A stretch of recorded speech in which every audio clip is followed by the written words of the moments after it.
Jim, crypto news announced here, August 19th. What's going on in these markets today? Are we so back? Nope. We are not so back. Let's look at this Bitcoin price action. Currently, it is following this red path I drew out many days ago, and it is currently at the discount zone from around 112K to 115K. And there is a chance here that Bitcoin, it closes here on the daily, and then tomorrow is a green day. We bounce a bit, and then it's just going to follow a lower high, and then we go higher later in the year. Or it goes down. This is a pretty pivotal moment in crypto, at least for this 4-year cycle where we've been 4 years now. If we look at the weekly EMA, there's still a little bit more room for it to test 112K. On the daily, it is still green, but if it does turn red, I wouldn't expect it to be that long unless we lose 110K and go to 100K. If we go to 100K, bull market's probably over. Let's be real. And it would follow this orange path where we would see something like that, and then something like this. It's going to be a pretty choppy multi-year bear market, but it won't really even be a bear market for Bitcoin. It's just a pullback. But if that happens, then yeah, if we lose 110K, it would go lower. I'm pretty biased to say that I don't think we will lose it. I'm optimistically bullish here because crypto Twitter is just so fucking bearish, and also the whole narrative of crypto where we have 401k money coming in. I don't think people realize that's literally coming in. So there's going to be a lot of liquidity going into fucking crypto. But there's a lot of qualitative reasons why crypto will go up and continue to go up, at least in the long term. But in the short term, it's a bit tricky and difficult to say. But I'm still more optimistically bullish since we did clear out this liquidity here. But I want to talk about Ethereum. Since Ethereum, it is still stronger than Bitcoin, and its bands are still green, significantly above them, unlike Bitcoin, which is below them. But Ethereum, it is tapping it on the daily, retesting the green bands, and it is possible. I'm seeing a lot of shit on Twitter saying that Ethereum is going to go even lower to tap 4,000. Could it happen? It would make sense because it will be retesting this flipped resistance as support, and that wouldn't be surprising at all considering that we just broke out of resistance, the 3-year resistance. So a retest of the resistance would make complete sense, honestly, before it goes higher again. But currently Ethereum is doing that, and there's not really much reason for it to go lower than that because we did see this whole flush from 4,800 down here from leveraged longs. Because if we look at the liquidation heat map, which is what I've been talking about for so long, is that we just cleared out the liquidity at 4,180. So at 4,000, there's not much liquidity around there, which suggests that it would more be due to price momentum going lower and people selling their spot bags in fear. And that's probably why we'll go to 4,000. I don't really see much of a case for why Ethereum would break down from 4,000. If we do break 4K, then yeah, Ethereum is pretty much tops.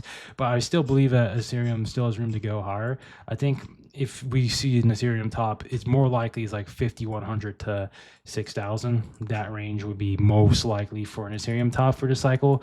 I don't see it really breaking down here, especially since if you zoom out, it's still significantly bullish. This is its short-term trend, where last time we had our trend, it was very, very short, basically, and we're time-wise, we're getting to that point. So that was about 20 bars. This is about not 20 bars as well. So it's pretty probable that this could be the bottom of Ethereum, possibly at around 4,150. This could also just be the bottom. We don't even have to go down to 4,000 and just goes higher. But yeah, I wouldn't be surprised if it goes lower. I'm not really sure probabilistically. It either goes lower or it bottoms here and goes higher. It would make sense from a market structure wise that we bottom here just because this is resistance and the bands retest. But just consider that it would go lower. I think it's way lower probability that we would break 110K and enter a bear market here Bitcoin. But it is still in the realm possibilities. I'm still more optimistically bullish, especially since we just cleared this liquidity. There's not really much reason for it to go much lower than fear, but we know in fearful markets, that's the time to buy. So yeah, Solana, pretty strong compared to Ethereum. It is also at its local bottom here at $176. And Solana is probably bottomed here, if I'm going to say. Most likely. Bitcoin dominance pretty much retesting the EMAs. It's probably going to continue to be bearish and still have an ETH-led rally. Others chart, pretty much a similar thing as Solana. And all these altcoins here, not really that much to comment on. If I were gonna talk about some updates on some meme coins, so I was talking about this Frick token. It's currently retesting the green bands. It still looks okay, but it is at a significant drawdown from here. For me, it's a pretty small bag, so I'm not really that pissed off about it, I guess. This Gomu Gator also looks fine, but I'm holding these for many weeks. I still think the thesis is fine for it, where the Pengu chart. I mean, what's a little concerning about Pengu, so Pengu is a narrative leader of IP coins, is that the bands just turn red on it on the daily. However, this is also a order block that it would probably flip, so this could be a false green or red bands. That's also possible, assuming that we are bottomed here in this market, and then IP coins go much higher, so Pengu can do that. And basically the betas, Frick and Gomu, which are IP coins, the Pengu will go up higher as well. That's the thesis for it. I still think there's decent probability, even though bands are red on the daily. I still think it's fine. This could be a false red bands. And I will talk about Ray here, because this token, it is finally breaking out onto the downside, but I have pretty decent reasons to believe that this is actually the bottom for Ray. If we look at the EMA's touch, it is 200 EMA retest, which usually doesn't really get tested that often. And if we also look from the fib levels, the fib levels say that Ray is testing the 0.618, and usually those are pretty decent bottoms for high trend tokens like this. So personally, I opened up a swing position on this. I wouldn't be holding it for super long term from here. It's more of a bounce to 0.15, which will be an easy 60%. So with decent size. So personally, I have one of these open, but if it does go lower here, it's probably going to not look great. It's probably going to do something like that. I wouldn't be surprised, but there's decent probability right now to open along on this, in my own opinion. And Ethereum, there is a chance that it is bottomed here. So yeah, that's just my analysis on it. There's a chance it's bottomed, but I don't really know. If you look at the altcoins index screener, I do want to comment on virtuals, where assuming that Ethereum is bottomed here, this should also be the bottom of virtuals, and we could see a rally higher for virtuals. But if Ethereum is actually ready to go down to 4,000, and then these tokens would go lower to test this order block, maybe another 10% lower. But I would be looking into buying even more alt tokens. So I'm personally dollar cost averaging, like starting to dollar cost average in altcoins because of disease price action. I don't think it's going to be immediate recovery upwards, because we have to see a bit more chop. So what I could expect of Ethereum is that we see one of these in the lower time frame before going higher. That would be more likely to happen. So there's time to dollar cost average. But either way, what's coming next for price action is to go lower or to consolidate. And a lot of these tokens, Solana memes, ETH tokens, nothing is pretty much strong, especially with this current price action. But I do want to comment on Kita as well. So I will say that I sold my Kita for Ray, since Kita, this is a pretty important level that it had to hold around $1.3, but it's pretty much breaking down from that, and we have about 2 hours.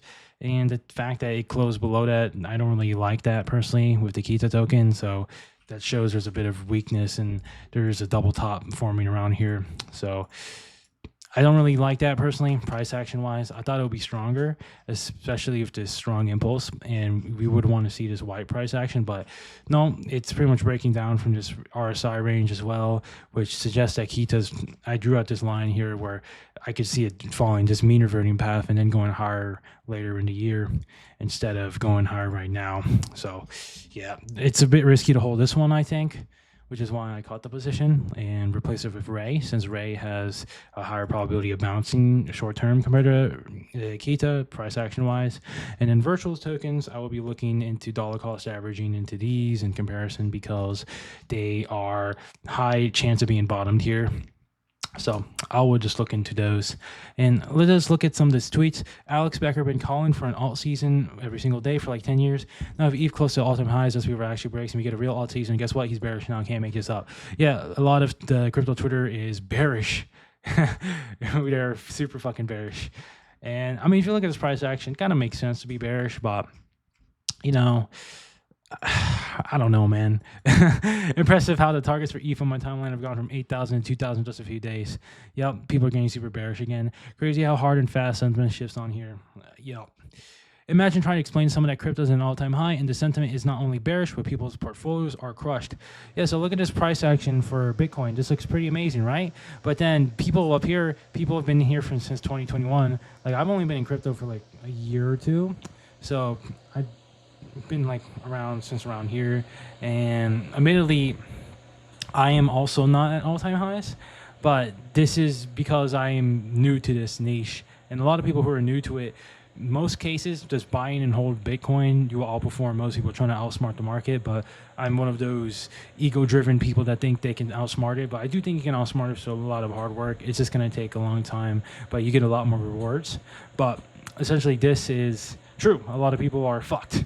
I am a massive Ray bull. So this is a token talking about the Ray token that pretty much gave me a qualitative reasons to hold this token. So I drew lines for what would happen for this price action.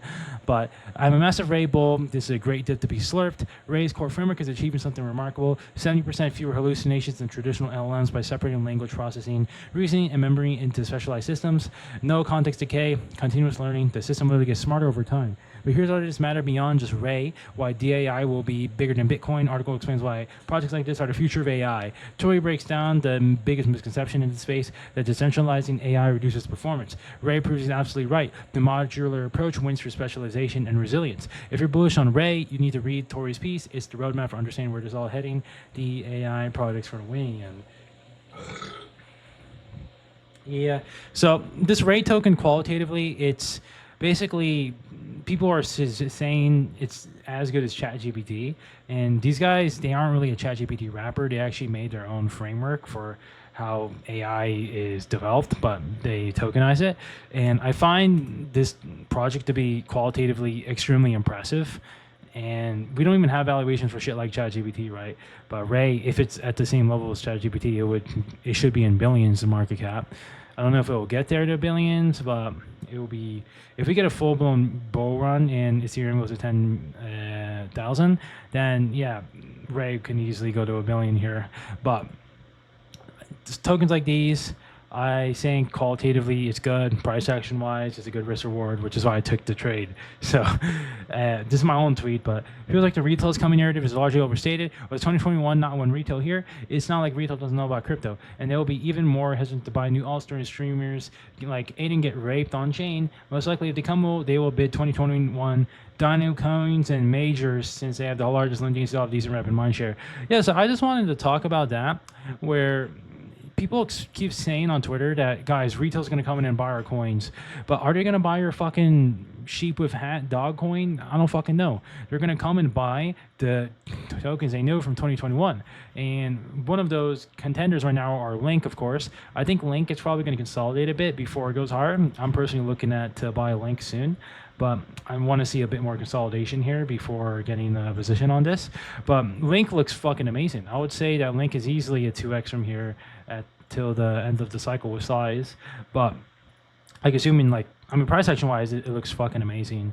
But I just think it needs a bit more time to consolidate before it breaks out again. But shit like this is basically saying people keep expecting that we will have these 100x left and right. Retail's already been here, man. They already fucking know about shit like Dogecoin, Link, XRP. Retail has already been here. They've been here. So there is nobody fucking coming to buy your tokens, I guess. But that's just what I want to say. And I want to talk about this tweet. I think it's pretty good perspective on trading, but one of the toughest lessons I learned in 2021 was over leveraging and oversizing positions late in the cycle, chasing every new narrative aside, but this time around, I'm not making that same mistake again. If someone's telling you you're still early or that institutions will buy your bags, there's a good chance they're either looking for extra liquidity or they don't fully understand where we are in the market cycle. BTC at 120K, Ether 4400, and SOL at 200 with numerous six-figure airdrops and massive opportunities in the last 2 years. And you still think the meat of the move isn't already done. We're not early anymore. We're probably deep in the cycle. If you don't actively protect your capital and manage risk, the market will take it from you. Survival and discipline are more important now than chasing the next big thing, and blah, blah, blah. Honestly, they have a good point where people think that just buy and hold your meme coins for 10 years and you'll be fucking rich. No, Bitcoin's been up for many, many years at this point, and people are thinking, guys, it's going to last for another 10 years.